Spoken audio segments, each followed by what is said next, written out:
Hi and welcome back everyone to Let It Go with Anna. You can see I've got my glasses on today because we have all right, let me start again. I've been so busy. You guys have kept me so busy with the questions and it's just been so great. But some of you want it personally on audio, and I'm sharing this one today because I think it will be relevant for a lot of people who are probably going through this. So this is a serious topic in my opinion, and I'm sure, as I said before, a lot of people are going through this. So I've got my glasses on to show you how serious I'm taking this. Now, I'm not used to glasses, but you know, they help me see the smaller print. And I like to remind you all that I'm 45, soon to be 46. So sometimes, you know, we need these things. They just help us. I've made notes so that I can remember everything I want to say and don't miss out anything, okay? So the question that I have been asked is, Anna, we are arguing a lot about money. I reckon so is the whole world, hun, at this moment in time. Unless you're earning quadruples, then yeah, I think everybody is.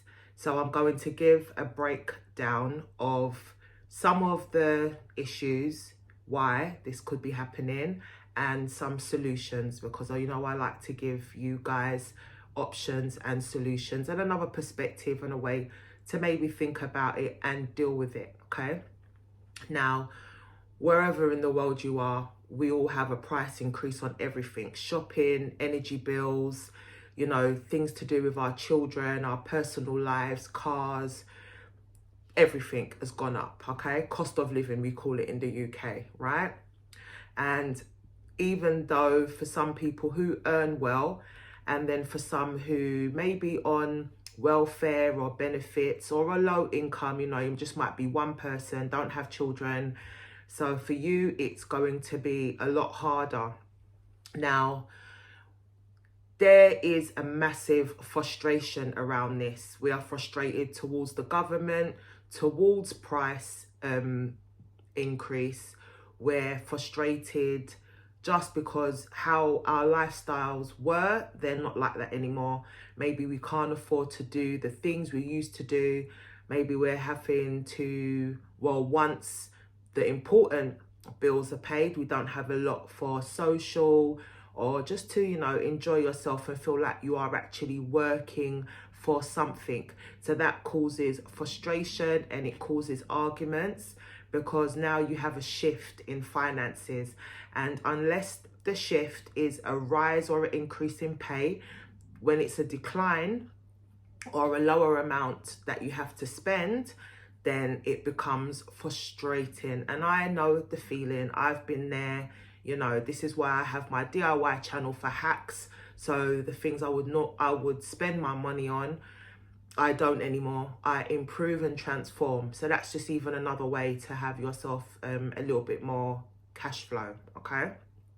So what you have to do, let's say, well, the question is, we're arguing a lot about money. So there's two of you. So look at who's earning.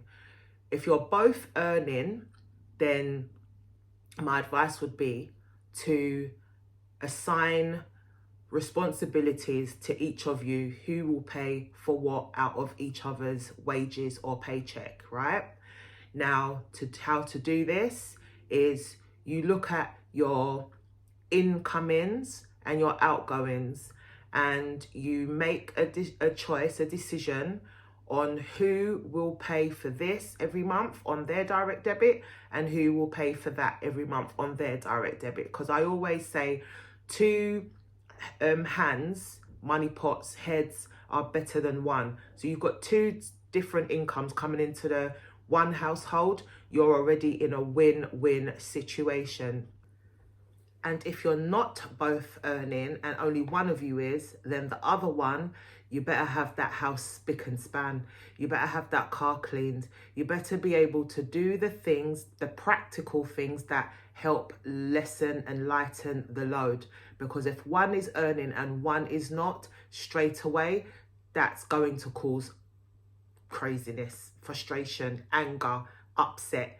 and it's going to make the person earning look out at the greener grass, and that's not what you want. So you're not useless or worthless. Please don't start having those feelings about yourself, but all it means is that you just have to do that little bit more domestically. Or if you've got children, you make sure you pick up the children. Just do all the different things that the person who is earning, they don't have to come home and still cook that dinner or still iron their clothes for work the next day. Make yourself as useful to them as you possibly can until your circumstances change.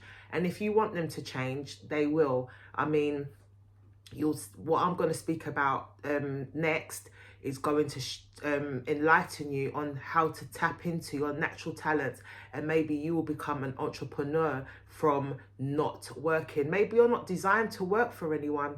Maybe having a job is not your thing, and that's fine. Having a job is not mine. Working for myself and creating for myself is my job. That's my focus. So maybe you just need to think about what you can create and earn revenue from. So don't feel down on yourself, and partner, don't put them down if they're not working. You can always help the working partner by doing the domesticated things and the considerate things to lessen the working person's load. Now, spiritually, I'm going to say, look at your attitude towards money. Because depending on how you've been brought up, if you've heard in your household a lot that we can't afford this and we can't afford that, then you may be an adult who scrimps and watches the pennies, very frugal, not mean, but, you might deprive yourself something for that bill. When if you trust and believe and ask the universe for help in whichever way you need it, and then just leave it alone, put the intention out there and leave it alone, you shall see a change. Now, I trust and believe in that. It works for me, so I'm just sharing that with you. So once you've assigned who's going to pay for what and how it's going to happen, then what you do is you write this down, print it, whatever, and then you have it there as something to go back to keep you on track, so that you know that what your responsibilities are, because that's another way that's going to lessen the arguing. If everybody sticks to this plan, because it's a plan you're making, an agreement, a contract, if you want to call it that, and if everybody sticks to this, then the pressures between the two of you should ease up quite a lot. Now, if you've tried this and it's not working or it's not happening, then it's time to look at something else. But that is a major thing that you're going to have to get around, because without you both knowing what your roles are and what you're going to pay for, then it's going to be very difficult, because you can't just do things on an as and when and as a whim, all right? Now, negative words towards money as well will cause blockages, all right? So if you're going to say something like, I wish we had this extra, but we don't, or because you're not and because I'm not, that will cause a blockage. So all you have to put out there is say, I'm hoping that this money will come to us. We've got 2 weeks to sort this out. I'm more than sure something will happen in both of our lives where this money will arrive. I'm confident in that. So change your language towards money, all right? That's a very big, important one. Now, after you've put pen to paper and made your list of your incomings and your outgoings, you then have to get realistic with that list. You then have to start looking at, for now, what can we cut back on? So maybe if you're used to, going to that bakery and buying breads and cakes, then maybe you need to start buying the flour, eggs, milk, sugar and butter and making those cakes. And this is another part of it that I want to let you know that when this comes up, when you're arguing about money, it's, to me, it's an amazing thing, because it means something needs to change. It means that you have to tap into your side hustle. And if you don't have one, this is the time to create it. This is the time to look at your natural talents. What are you good at doing? What could you possibly earn money from on the side to add to your wages, to help you be able to just live happier and have more affordability. When you are assessing what these things could be, so for example, you might be a good painter, somebody might need some painting done. There's a job for you right there. You might be a good handyman. There's a job for you right there. Ladies, you might be a good hairdresser and you know how to cut hair or children's hair. Then print some cards and get out there on that. It's anything from a side hustle that can add to your revenue.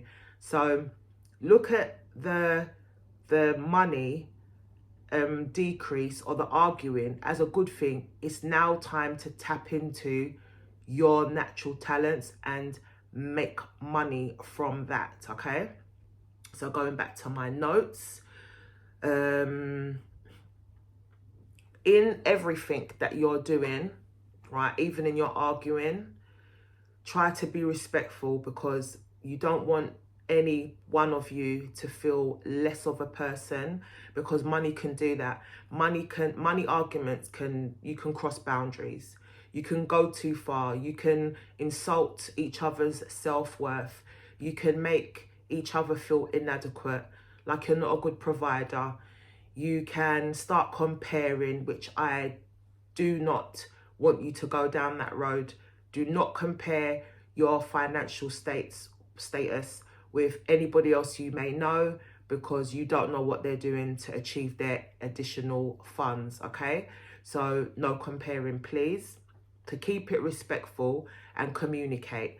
Now, even when you've made this list, something could pop up. Some unexpected bill, some unexpected birthday, anything. Just a life event could pop up, and you now need to spend this money on that. You need to reshuffle.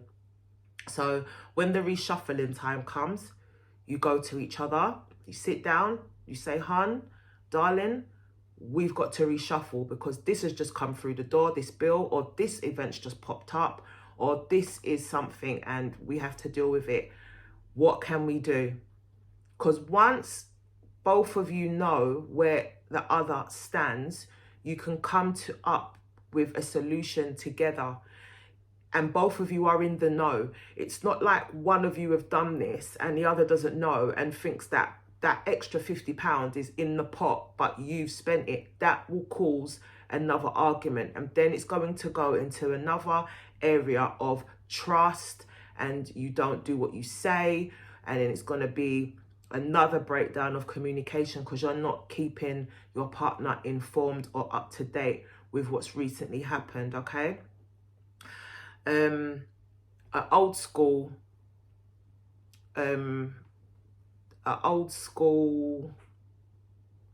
phrase that I've heard growing up a lot is, don't go to bed on an argument.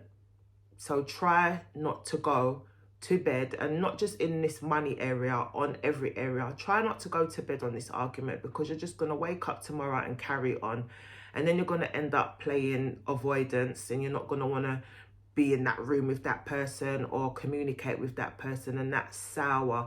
That's not gonna help the situation at all.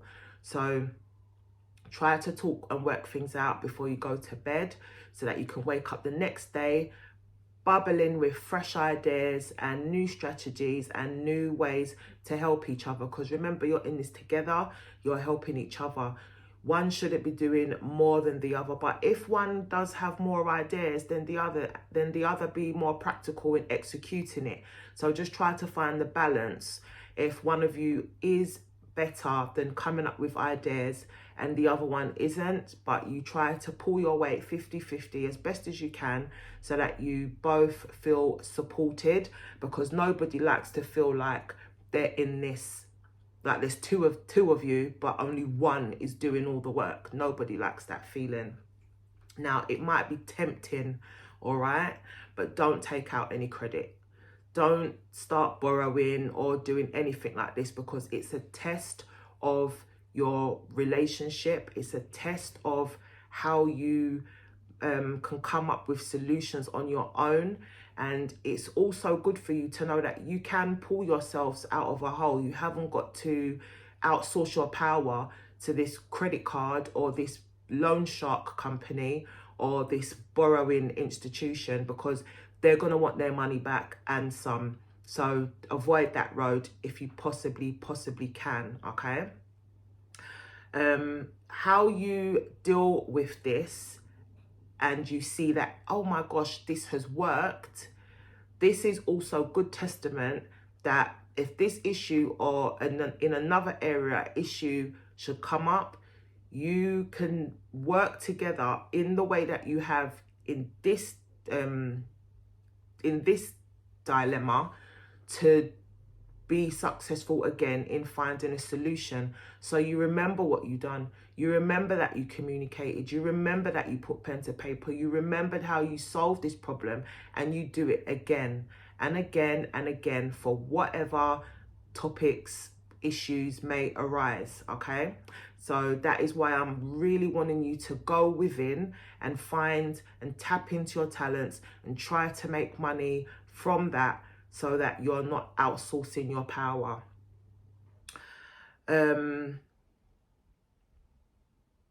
Every day when I wake up, I'm always grateful for having another day. And if you set the intention, like we spoke about earlier, and money came in that 2 weeks and it was so unexpected, you wasn't quite sure if it was going to happen, but it did, you give gratitude, you give thanks. Don't just, oh wow, it came, and use the money to do what you've got to do and then that's it. Don't do that. Give gratitude that this problem got sorted out and in that time length. That's confirming the universe is listening to you. That's confirming that you've put your trust and your faith in the universe. You've left it alone. You haven't pondered on it. You haven't, when. You're not doing any of that. You've just put your intention out and you've left it. It's been answered. You give thanks. It is very important, all right? Now, I hope this helps. And for all of you who are going through this, whether you're going through it in a relationship on your own, just sit tight, all right? Just sit tight, meditate on what can you do to change your circumstances. The answer will come. Remember, put your hand on your heart, ask the question, the answer will come. But do not be sour. Do not start looking at the people that can still afford to eat out at their 5-star restaurants and be doing these holidays and stuff. Don't be grudgeful towards them. Still wish them well and let them enjoy themselves. Just know your time is coming, all right? Just know that your time is coming. The most important thing is that you've got the roof over your head, you can eat, your bed is comfortable, you can sleep in. Everything else will come, okay? So on that note, I'm going to sign off and I will definitely be speaking back to you all soon. So take care. And for the viewer that asked that question, I hope that this was helpful. Be kind to yourselves and stop arguing, and don't go to bed on an argument. Love conquers all, all right? Take care.